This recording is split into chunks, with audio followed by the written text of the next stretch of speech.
The struggle is real edge banding woes. Edge banding, it's the bane of many a woodworker's existence. You know the feeling, you've just finished building a beautiful cabinet, you're proud of the joinery, the finish is flawless, and then you start applying the edge banding. Suddenly your masterpiece looks like a DIY disaster. Uneven edges, air bubbles, and that dreaded overhang that just won't trim cleanly. We've all been there. It's frustrating, time-consuming, and can seriously detract from the overall quality of your project, but don't despair. There's a solution to your edge banding woes, and it lies in the power of the table saw jig. The professional edge, why it matters. Think about a time you admired a piece of furniture. Maybe it was an antique desk or a modern coffee table. Chances are, one of the things that caught your eye was the crisp, clean lines and the flawless edge banding. Professional-looking edge banding elevates your woodworking from amateur to artisan. It shows attention to detail and a commitment to quality. Clean edges also protect your project from moisture and wear and tear, ensuring its longevity. So how do you achieve that professional edge?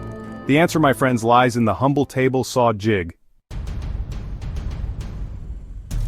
Table saw jigs are simple, yet ingenious devices that attach to your table saw, providing a stable and accurate platform for a wide range of woodworking tasks.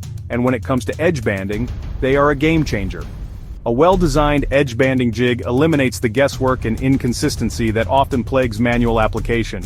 It allows you to apply edge banding with precision, ensuring a flush fit every time. But the benefits don't stop there. Table saw jigs also promote safety by keeping your hands away from the blade while providing consistent pressure for optimal adhesion. Now let's get down to business and build a simple yet effective edge banding jig for your table saw. Materials you'll need: a piece of plywood for the jig base, 2 pieces of hardwood for the guide fence and the pressure block, wood screws and wood glue. Tools: table saw, drill, screwdriver, and clamps. Step 1. Cut the jig base.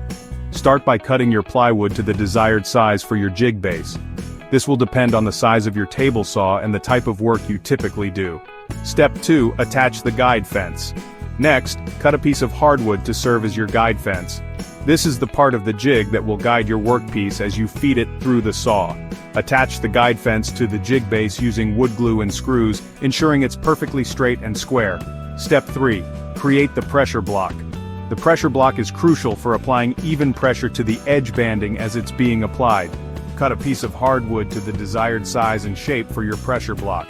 You can customize the shape to match the type of edge banding you're using. Step 4. Attach the pressure block. Attach the pressure block to the jig base using wood glue and screws. The key here is to position it so that it presses the edge banding firmly against the workpiece as you feed it through the jig. Step 5. Test and adjust. Once your jig is assembled, it's time to test it out.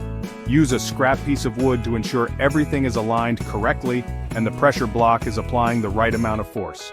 Make any necessary adjustments to fine-tune your jig. And there you have it, your very own table saw edge banding jig. This simple yet powerful tool will transform your edge banding process, saving you time and frustration while elevating the quality of your woodworking projects.